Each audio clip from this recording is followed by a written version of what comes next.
We are getting started today. Today is day 7. I hope and pray that you are ready. Listen, day 7 is here and the accountability challenge is on and hopping. I know that this has been a day. I am grateful for all that has happened, all that is happening and going on. But day 7 for accountability, let's talk about it, right? I know that there may be some people who are wondering, what are we doing? This is a 30-day journey, and we're on day 7 of our growth, healing, and our journey of accountability to consistency. We're training ourselves to learn to trust us again, right? Because we are no longer putting us on the back burner. We're no longer putting everything and everyone before us. Sounds good? So today, day 7, if you have your calendar, today, day 7 is what? Slow down and receive. How many of you have taken the time to slow down and just receive today, right? Step outside and breathe intentionally. Allow the sun here. The sun was out. Now it's getting cloudy. So, yeah, but slow down and receive. Allow the sun to nourish you. Allow your body, even in the clouds, and with it being cloudy or whatever, or raining, the sun is still out and there's still beams of sun hitting definitely the earth. You're going to feel it. Your body's still going to get some vitamin D from it, and you still can get sunburned if that's what your body does, right? Okay. So, good afternoon, everyone. I'm excited. In this growth, healing, and accountability journey, we made it to day 7. We've completed 1 week, right? So we're slowing down today to receive. Our action today is simple. We want to step outside and just breathe, not to answer the phone, not to make another list, really, not to even figure every step or everything out. We are simply slowing down and receiving, right? Our verse for today is Psalms 46, verse 10, and it says, "Be still and know that I am God. I will exalt, I will be exalted among the heathens." Come on, help me now. "And I will be exalted in the earth." Now, I need for you to understand something that many of us have become so accustomed to being busy that stillness can feel uncomfortable. It can feel like I'm guilty. I feel guilty because I'm not doing something, right? We are always doing, fixing, helping, responding, planning, scrolling, carrying, thinking about what next. But there are things that you cannot receive while consistently rushing, consistently pushing and pressing, right? Sometimes clarity comes when you become still, when you become quiet, when you're positioning yourself to hear and receive without interjecting your thoughts, opinions, judgments, any of that, right? Sometimes your body needs a moment to recognize that it does not have to remain on high alert, right? Sometimes you need to look up from everything that's demanding your attention and notice that there's still beauty all around us. Whether it's seeing the flowers, seeing the green leaves of the trees, putting your feet in the grass, sitting on the front porch on a swing and just simply enjoying the air. Taking the time to spend some quality time with those people who live in your house called family, right? Eat a meal with them, tell some jokes with them, play a board game with them, right? Fridays used to be our family night when my kids were younger. And Fridays, we would pull out board games. We would go through the refrigerator and all the leftovers from the week, people would pull out whatever they wanted. And then whatever was left, whatever was left or whatever, if there was anything left, I had boys, so it was rarely anything left. Then we would have that everybody had their tray that they had their food on. We'd have some snacks and they got to choose whatever board games. And I tell you what, if I never have to pay the game, sorry again, it'll be too soon. But they will pull out board games. We would set up a chessboard. They would pick a movie for the evening, and they would come with lists full of questions. And I told them Fridays is the one day that they could ask me any question and we would discuss it, right? I would give them honest, true feedback and we would discuss it. We could research it if we wanted to or needed to, but we would give honest feedback and I would answer their questions. And after about 2 or 3 of those Fridays, Try came home and it was like a whole little clan of teen boys, various ages, because my kids were 3 years apart, sitting in my living room waiting on family night. And they all had lists of questions, right? Talk about sticking your foot in it, right? Okay, I learned. But my kids and I built some amazing, amazing relationships, and we got an opportunity to share. And those times, I still think back to them. We still laugh about some of the things that we talked about, some of the things that came up and came out, some of the things that they shared because they felt safe and honest in that environment to share. And our promise to each other was none of us were going to get upset about whatever was shared during that time. We were going to honestly talk about it. This helped them learn how, when conversations were uncomfortable, when things seemed like it was stressful and your body was trying to respond, that you could breathe, even if you need to take a few minutes and walk off, but you can always come back and we can have a honest conversation. We can be compassionate, we can be loving, we can, have boundaries, but definitely you can still talk to someone even in an emotional moment and it not lead to screaming, hollering, fighting, whatever, right? And so I believe this was amazing thing that I taught my kids and they still do this today. So I love it, right? So I want us to think about something. Slow breathing, breath work, breathing, right? I tell people all the time, especially those people that I'm working with, you can go without food for 7, some people up to 14 days. You can go without water 3, 5 days. How long can you go without air? Go ahead, I'll wait. Minutes before you have to take a breath, right? And so I want you to understand something.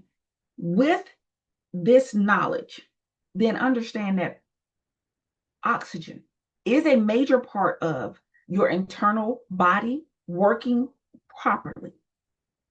It is a major key component to your healing, to your release, to your health, to your mental stability. And so don't negate those moments to just breathe. So slow breathing can help activate the body's relaxation response, right? That response is involved in slower breathing. So I always tell you, inhale through your nose to the count of 4, hold it at the top to the count of 4, and then breathe out your mouth to the count of 6. You can do the 4, 4, 6. You can do the 4, 6, 8, or 4, 7, 8, whichever one. But you want to exhale out of your mouth longer than you inhaled into your nose. And I've trained the people that I work with that breathing in your nose does a lot of good for your body and your lungs because it regulates the temperature of the air. It purifies the air. It gets some of the toxins and all things, the way the nose is shaped and the follicles and all.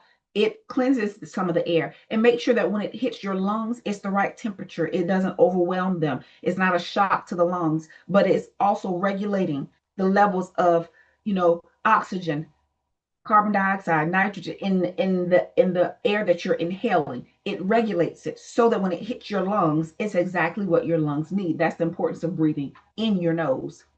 And breathing out your mouth is just releasing the carbon dioxide, right? Okay, so with all of that being said, I do not want you outside trying to perform relaxation perfectly. We're all about progress, not perfection, right?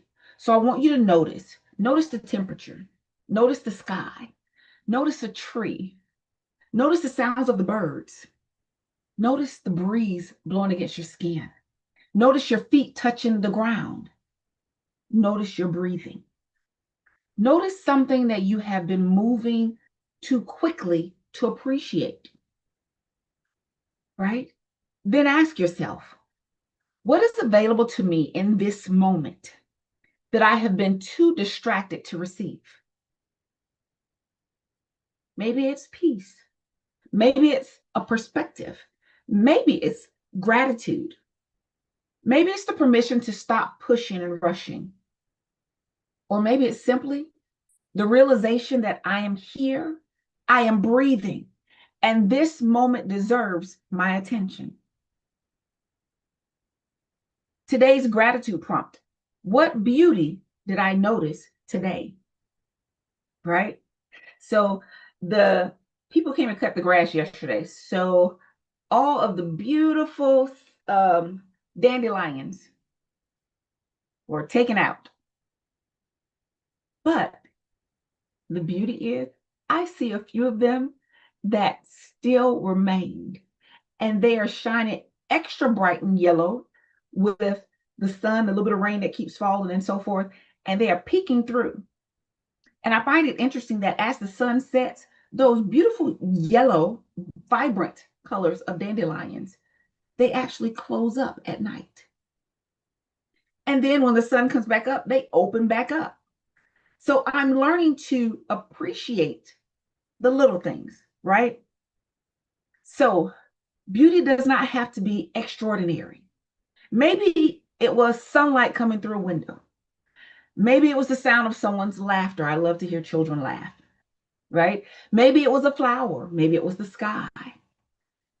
Maybe it was an unexpected moment of kindness from a stranger or a neighbor. Maybe it was the beauty that you recognize, something that was good in yourself, right? And you saw the beauty in me is still vibrant and alive, right? So today I want you to practice receiving instead of reaching. Does that make sense? Receiving instead of reaching. Okay. So say this with me. I give myself permission to slow down. I do not have to solve everything in this moment. Mhm. I will breathe, become present, notice what is good, and receive what this moment has to offer me. How does that feel to you? Remember, stillness is not laziness. It's not. Sometimes stillness is where you hear clearly, where you hear clearly enough to know what your next steps should be, right? What the next path should look like. One day at a time, one choice at a time, one transformed life at a time. We've been saying that the whole 7 days. I'm going to say it the whole 31 days. Okay. So this is training for life, right? So the verse was Psalms 46, verse 10, right? Be still and know that I am God. I will be exalted among the heathen, and I will be exalted in the earth. So I need for you to remember that, because being still is not something to condemn. It's something to be celebrated, right? Stillness does not necessarily mean doing absolutely nothing, because sometimes you can receive a lot of information just being still. It can mean releasing the need to control everything, right? To manipulate, to force something to happen, or to feel like you need to immediately fix everything.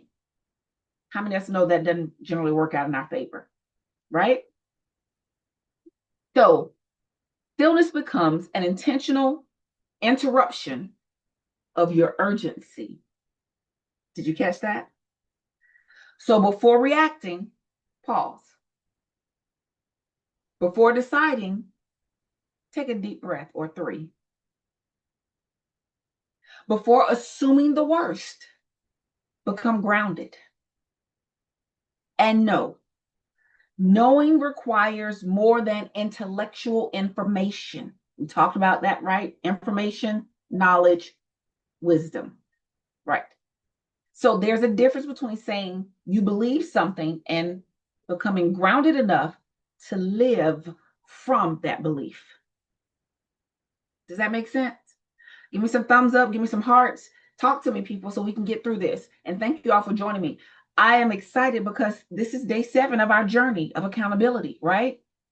So Stillness gives us an opportunity to remember what fear, what faith, what stress, what distractions, what busyness, what anxiety, what living in survival mode has caused us to forget. Because sometimes, even when we're living in faith, and some of us will sometimes not want to face what's actually going on, right? Or we have all these other emotions and feelings. And sometimes being still gives us an opportunity to identify what it is, acknowledge it, address it, find out what's the root cause, where did it come from, what is it stemming from, and address it, dismantle it, or support it so that it can pass, right? But that part that says, I am God. Remember, we need to focus on that. You are responsible for your stewardship. So sometimes it's okay to say, I'm going to stop. I'm going to breathe. I'm going to pause. I'm going to breathe. And I'm going to take a moment and allow me and God to just coexist in a moment that I can get clarity. You're not responsible for controlling every single outcome in your life. You're not. But you sure can calm your physical body so that your mind can be relaxed, so that answers can come, because guess what? It's already there. If every day of your life has already been written out before any one of them ever began, then that means what's going to happen is already there. So quieting yourself, dismissing the distractions, helps you to connect to the right answer so that you can keep moving forward, right? That distinction matters. It's a distinction, right? So you can take appropriate action while releasing the impossible responsibility of controlling people, timing, circumstances, controlling everything that's happening next, or that's supposed to happen, or that needs to happen, or that you want to happen. Because sometimes our wants and our perceived need, right, is actually different than what God wants to happen. It's actually different than what needs to really happen. And he says, I will be exalted. That verse redirects our attention beyond the immediate problem. Did you notice that? The circumstances are not bigger than God. So do what belongs to you, do your part, release what does not, hand it over to God, and become still enough to know the difference. I believe it's AA that has this, the motto, and they say this little prayer like, God grant me the serenity do to know the difference between what I can do and what I can't do. So in doing that, know the difference in what belongs to you. What's your part? What's my part in this? And then what's not my part? Knowing the difference between it. And becoming still enough to sit in it, to get clarity on it, right? So what health and wellness leaders are telling us about all of this? So one thing that you can do during this time of stillness and receiving, not releasing or rushing or pressing, receiving. One, get outside. Time can support well-being. Listen, you need to get outside. That spending time outside can support overall health and wellness. It provides opportunity for physical activity. And more importantly, it may promote mental health and stress reduction. Did you know that you can walk by some green leaves on a tree and your body will actually start calming down and reduce the level of cortisol in your body? So number two, think about it. Number two. Nature exposure may support mental health. It has been tested, right? So a systematic review and all these analyses of all these professionals and all these studies and all these things, right? The outdoor activities found to improve in several mental health measures. It includes depression. And one of those measures was improving when you're in a depressive state or mood, reducing your anxiety, giving you positive effects, meaning you're able to see the positive over the negative when you're outside, right? And be cautioned that the evidence is stronger for mental health outcomes than for direct physical health outcomes.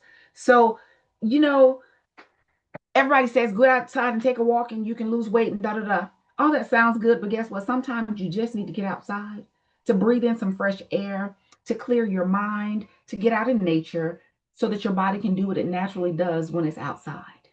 So you can get some vitamin D and K2 that's coming from the sun versus from the pill. And your body can do what it needs to do with that for your health, right? So number three, let's talk about it. You do not need an entire wilderness retreat. You don't. So nature exposure suggests meaningful benefits that can occur with relatively brief but repeated exposure, right? So that morning walk, that afternoon or evening walk, those included experiences in urban green spaces. The exact ideal dosage is not firmly established. It's not. It's no documented saying if you spend 10 minutes out there, 20 minutes, 30 minutes, it's going to be amazing for your body. No. Do what you feel is best for you. Do what works for you, because every person is at a different stress level. Every person is at a different place and space in their life. Every person is dealing with different things.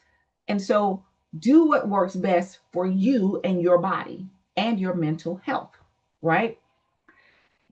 I promise you, I do not prescribe a magical number of how long you should be outside, right?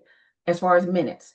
But I will say, get out there and figure it out for yourself, what's best for you, right? Number 4, slow breathing can influence the stress response, right? So if you do the slow breaths that I was telling you about, inhale 4, hold it top to 4 or 6 or 7, and then exhale to 6 or 8. These motions in the breath work will actually begin to slowly, right, reduce your stress levels. So let's get technical with it, right? The relaxation techniques of that breath work. It includes slow diaphragmatic breathing. That's why sometimes if you're new, I'll say put one hand on your chest and one hand on your stomach so that you can feel your stomach go out first before your chest ever rises. That means that you're doing deep breaths that are getting down to the bottom of your lungs. That gives you more to the breath, right? But it's also more beneficial for your body. So when you're doing this, it's intentional, right? And it helps invoke a relaxation response in your mind, in your brain, and in your body. The preliminary evidence suggests from all the studies that I've read and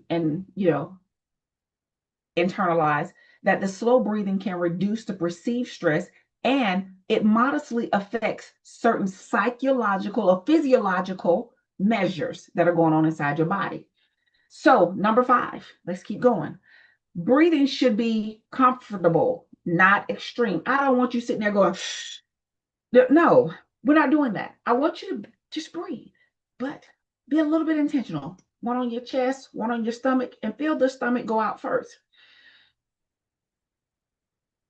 Hold it at the top to the count of 4 and breathe out your mouth.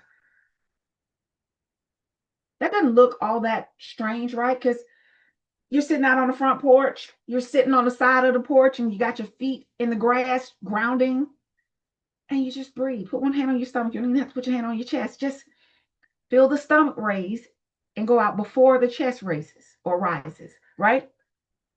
But you do not need to complicate the breath work or the breath holding exercise. Literally, just slow down enough. Comfortable breathing is enough for today's activity. It's enough. If you deliberately breathing and intentionally doing the breath work, if it makes you dizzy or uncomfortable or more anxious, return to your normal breath patterns. No big deal.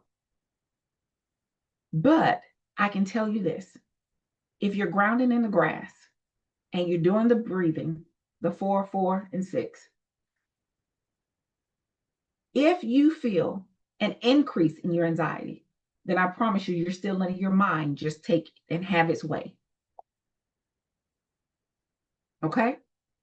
That relaxation practice of that breathing is generally considered safe, but can occasionally increase anxiety in certain people, and it can, or intrusive thoughts will increase in some people. So I tell people, if you can leave your phone a little bit away from you, any electronics, get away from them, and then do it. Why? Because these things are emitting a frequency. And as they're emitting a frequency, your body is like an antenna. It is receiving all of those frequencies. And so it causes some of those thoughts. So give yourself a Faraday moment, that moment where you're away from electronics, you're away from the things that can contribute to and shut down the mind, and just breathe.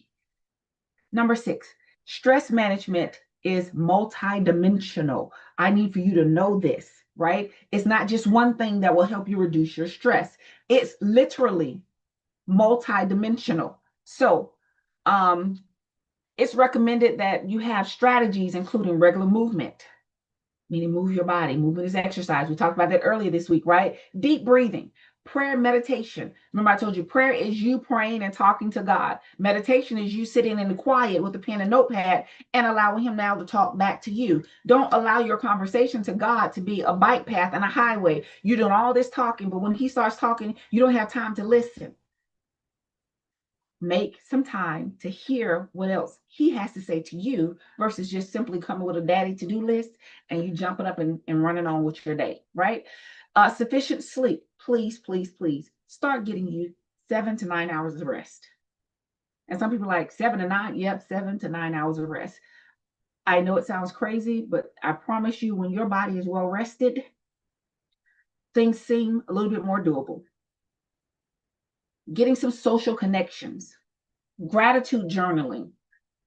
And if you don't want to journal or write it, speak the gratitude out loud, right? So that your mind can hear it and process it.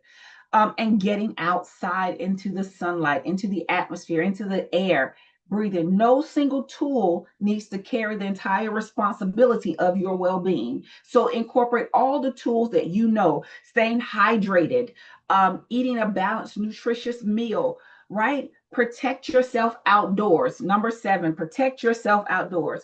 Being outside does not mean ignoring environmental conditions. No, it's recommended for some to wear sun protection. If you need it, do it, right? If that includes putting on shades, protective clothing for some who need it. Do what is best for you. Dress for the weather outside. Please check the weather before you go out there, because I don't want you going out there thinking it's going to be a wonderful, relaxing day. I'm going to get me some sun, and you walk out there and the sun is out for 5 minutes, and then the big clouds roll in and it gets dark and gray and it starts thundering, and you're 7 minutes away from your house, and now you got to hump it to get back so that you don't get drenched, right? Remember the heat. So you want to hydrate and keep some water with you, right? You want to have to put a little bit of salt on your tongue before you leave the house, and drink some water with it so that you can make sure that your cells are open up to receive the water that you're intaking. The H3O is better, but H2O, right? Okay. Whatever supplements or medications you're taking, make sure you've done what you need to do, what's necessary, right? I know some people who fail to eat and go out in the air, or fail to eat and go out in the heat, and then they wonder why they come in and they feel lightheaded and they feel like they're about to pass out, they're shaking and all these things, because your body does not have the nourishment it needs to sustain your activity out in the heat that's already draining it, right? So consider all of those things. Let's talk about the 10 questions that came to me about day 7, okay? And you can go on the private Facebook group or my YouTube channel and get the calendar so that you'll know what each day we're doing, right? Today is day 7. Slow down, receive. Okay, so the first question that came to me was, why does stepping outside matter? Changing environments can interrupt a repetitive stress cycle, right?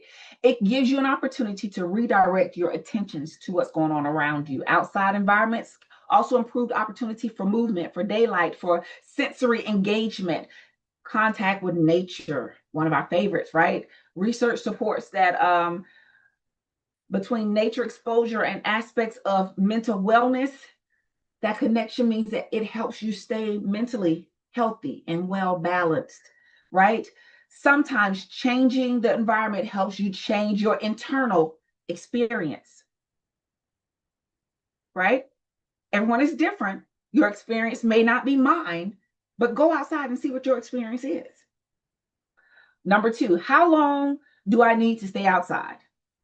If you don't like me and don't like the bugs, then, you know, have some cinnamon, you know, put some cinnamon on you or whatever on you, a little bit of cinnamon to keep them away.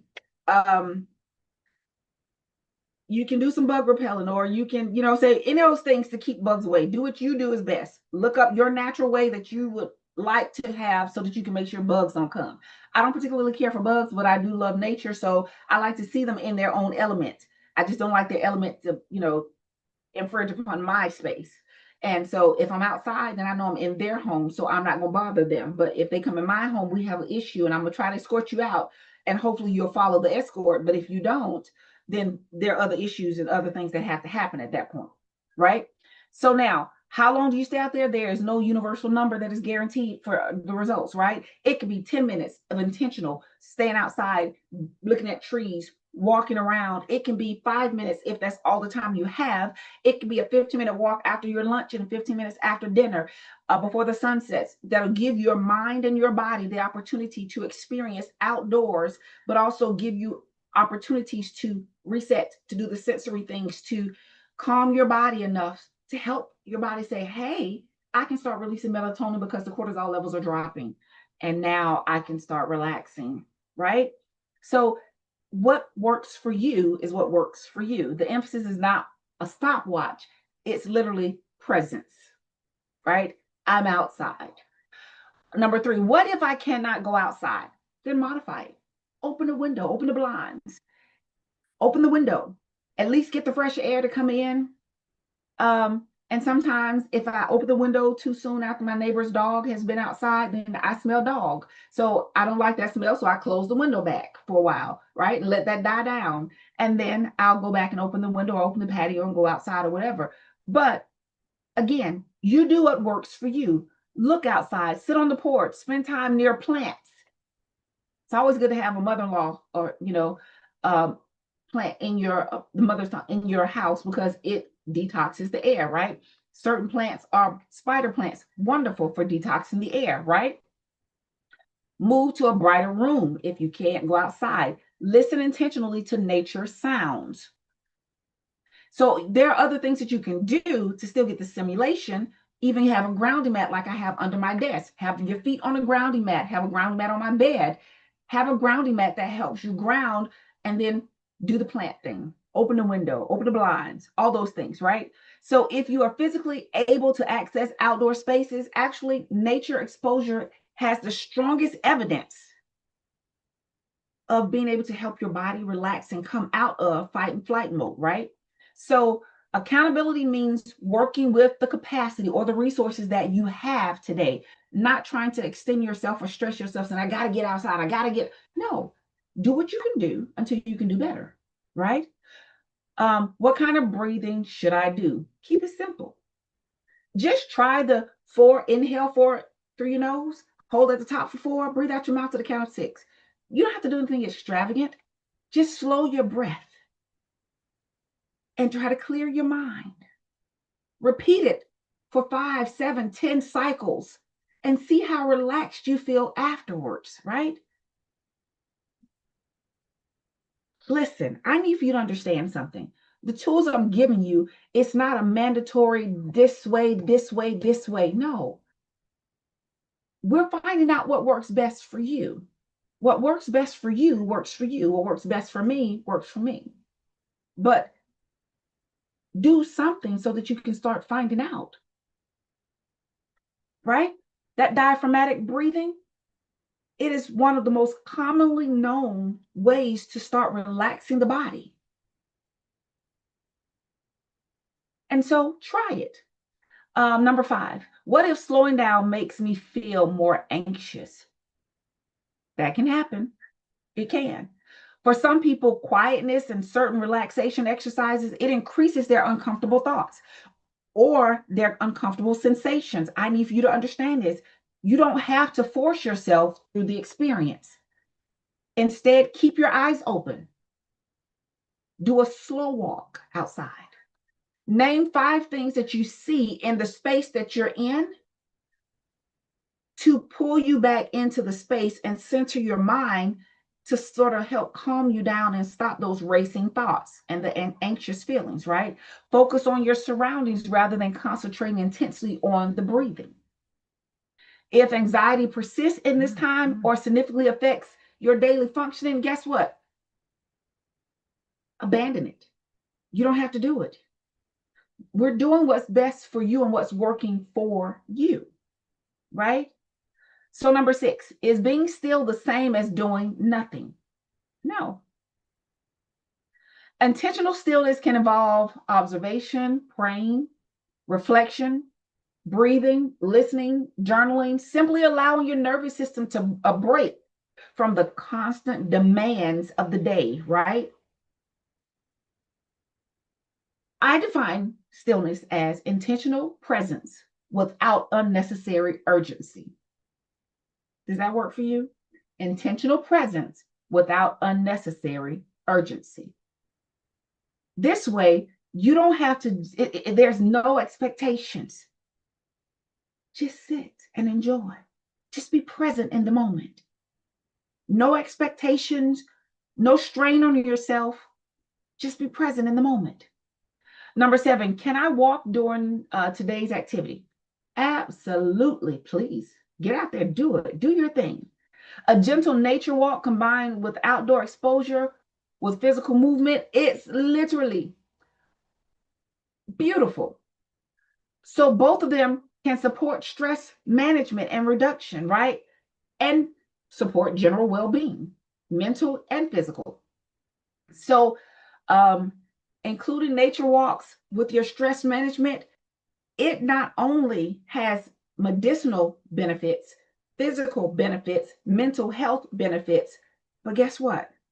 You get a chance to interact, and as you pass a neighbor, say hi. Now you're getting some social in there as well. You get an opportunity to see the new roses that have sprouted at your neighbors 5 doors down on the side of the house. Ah, it's beautiful. Ask them, can I smell your roses? Being present in the moment, right? Number 8, what if the weather is bad? Safety comes first. So if the weather is bad, you can just go out on the front porch and watch the rain. Watch the trees and the leaves and the grass receive the rain while you receive stillness, right? You can actually stay in your house and look at the rain and open a window and just listen to it. And take you 5 to 20 minutes and just listen to the rain and close your eyes and just simply meditate. No expectations, no demands, just simply enjoy, right? So don't force outdoor activities if it's dangerously hot, if there's a storm, if the air quality is poor, if it's extremely cold, or if it's unsafe conditions. None of that. Modify the day's practice indoors and return outdoor time when the conditions are appropriate. It's literally that simple. It's nothing to simply say, guess what? I can turn on a YouTube video of someone taking a nature walk, and I can actually envision myself being there and zone out there. Do what you feel is best for you to help you just slow down and receive. Number 9, why is noticing beauty part of today's exercise? Because attention matters. Stress can narrow our attention. It can. It can narrow our attention towards the problems we have, between threats, responsibilities, what's missing, what's lacking, whatever. Gratitude does not deny difficulty.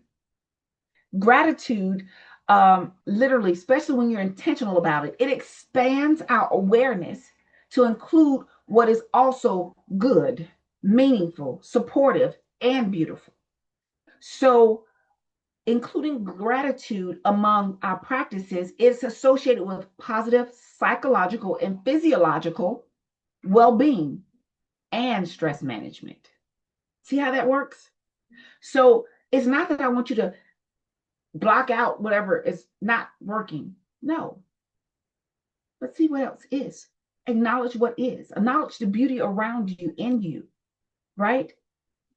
So today's practice,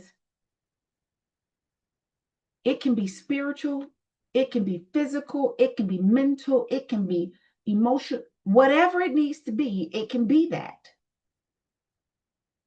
But just know that as you are walking or outdoors, as you're praying, as you're meditating, as you're having the window open and just allowing the sun to come through and shine through the window, that you are sitting and you're allowing your mind and your body to just slow down. You're giving yourself time to exhale, right? Sit and pray, breathe and pray, look at the sky and thank God. The goal is not to separate spiritual well-being or wellness from rest, from the rest of your life and from the rest in your life. But this is teaching you that the whole person, that all is you, right, can be integrated in every area. And it does not have to be a heavy or weighted or cumbersome thing. So here's some tips and tools for day 7, right? 5-minute receive practice. Stop for 1 minute. Put the phone away and become still. Just stop for 1 minute. Breathe for 2 minutes. Take slow, comfortable breaths without forcing them. Breathe for 2 minutes. Notice for 3 minutes, right? Notice. Notice what's around you. Notice what you hear, what you see, what you feel, what you smell, what you taste. Notice. 3 minutes. Okay? Identify 3 different things that you see, 2 things that you hear, 1 thing that you physically can feel, right? Even if it's just touching a leaf. 4, receive. Ask, what do I need from this moment? Is it peace, perspective, rest, clarity, gratitude? Whatever it is, you know, and it's for you, right? And then 5, give thanks. Identify 1 thing that you notice in all of that time that you're grateful for. Just 1, not a whole list, just 1, right? So this is the slow method, is what I call it. Slow, right? S, stop the urgency. It makes that 5-minute exercise work so much better. Stop the urgency, right? Not everything requires an immediate response. The pause is everything. L for the L in slow. Look around. What do you see? Move your attention beyond the problem that you're experiencing, right? O, observe yourself. What you're feeling physically, emotionally, spiritually. And then W, welcome what is available. So peace, beauty, wisdom, rest, perspective, prayer, or simply the next breath that's available. Welcome it. This is you slowing down and receiving. So this is day 7 of our journey, and I pray that you're on the journey with me because I'm enjoying it. It has been beneficial and helpful in so many ways to me. Remember, stillness is not laziness.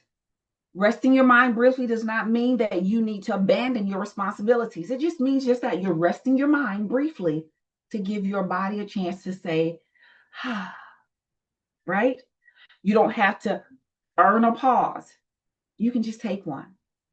You are allowed to stop before reaching exhaustion. Please do. Please do. You're allowed to stop before reaching overwhelm, anxiety, before reaching frustration.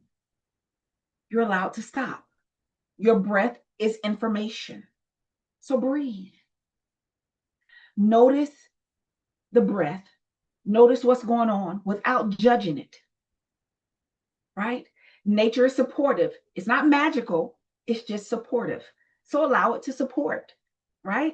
Outside time may support wellness, may support mental health and relaxation, but it is not a substitute for needing whatever you need for you, whether it's mental health, whether it's emotional health, whether it's spiritual guidance, whatever else you may need to make sure that your well-being is being taken care of and tended to, right? Do not force relaxation. The goal is safety and presence. See that? Safety and presence. Not performing a perfect breathing exercise. None of that. This is not about perfection. This is about progress. We're not going to restart if you missed the day so far. We're on day 7. We're just going to resume, right? If you haven't gone to my YouTube channel, it's I Am Training for Life, the number 4, I Am Training for Life on YouTube all together. And guess what? You can look at the calendar and it'll tell you what the next day is. So you can be prepared mentally, emotionally, physically. Put the phone down when possible. These things are not glued to your hand. Put them down from time to time. My husband gets so upset with me because I put mine down and walk away and forget where it is. And then I have to go on a treasure hunt for it. Put it down sometimes, right? Do not go outside only to continue scrolling. Go outside to enjoy nature, right? Notice something beautiful about what's out there, right? Train your attention to recognize what is present, not only what is problematic. Did you catch that? What is present, not only problematic. Do what belongs to you and release what does not. Do what you can do. And if it's more than you can do, guess what? Give it to God. Responsibility and control are not the same thing. I'm responsible for certain things, but all those things are not in my control. I can't control the weather. I can't control people. I can only control Shantell. And so that's what I focus on every single day, controlling this vessel. And what I accomplish and what I don't accomplish, it rests solely on this vessel and me. Right? Okay, so modify without shame. Please know 5 intentional minutes of breath work, being outside, and taking care of yourself can go a long way. Be okay with that. And in it, trust me when I tell you, you will see a difference and feel a difference. But just know that modifying your day, if it's just too much and all you can do is open a window and let the sun shine in and open the blinds some, do that. If that's all you have the capacity for today, then let that be for the day, right? Receive before you rush back into producing. Ask what the moment taught you before moving to the next task. What did I learn from this moment? What did I hear that resonated? What did I see or think about that might be fun to try? Right? So our declaration, I give myself permission to slow down and become present. I release unnecessary urgency. I breathe without forcing. I notice the beauty around me. And I trust God for what I cannot control. I will not allow busyness to keep me from receiving the peace, the clarity, the gratitude, and the perspective that is available to me today. See how that works? Do you feel that when I said it? Right. The gratitude prompt for today. What beauty did I notice today? Remember, as you go to the private Facebook group for the 30-day journey, put a green and white check if you completed your task today. Slow down and receive. If you had to modify it, put a purple heart. And if you are resting and returning tomorrow, put a green leaf. And that's okay.